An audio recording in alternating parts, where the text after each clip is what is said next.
My impression of Gulen is basically that he has devoted his life to revitalizing Turkish cultural leadership, so to speak, and also to promoting the values of openness, tolerance, and community. And I think those are messages that resonate beyond religious orientation and really find a home among people who are humanists, secular Buddhists, and in all of the major religions. And this is a huge accomplishment. He's also done it in a way and is leading his life in a way where he represents a role model, and he's done it with great humility.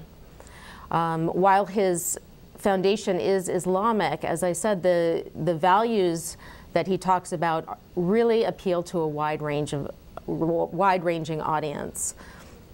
Also, what he's done in his writings, what he talks about is reconciling Eastern and Western approaches to education. And I really like that he has kind of broken apart the myth that you can have competing systems that are scientific or foreign versus indigenous and reactionary, and he's really come to promote a synthesis of learning. And this is reflected in what he promotes on the educational level, and it's reflected in the values he puts on education.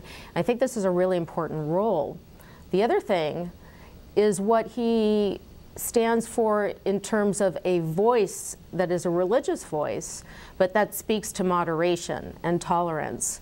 And I think this is really such a critical role, especially in today's world with such hardcore identity politics, to have an identity that is actually tied to the notion of moderation and tolerance is a really important voice, and we need more voices like that. So I think he's playing a very valuable role in today's world.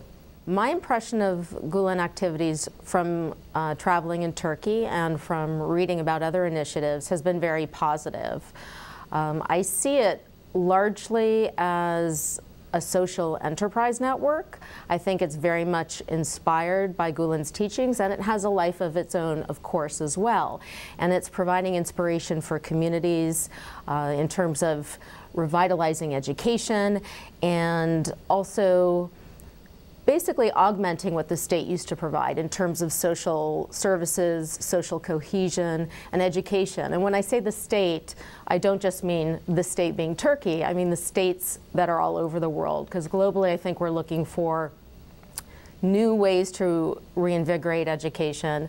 We're looking for new models, and certainly the Hizmet sponsored schools are providing a very competitive edge in the higher education market globally. And I think this is such a positive development.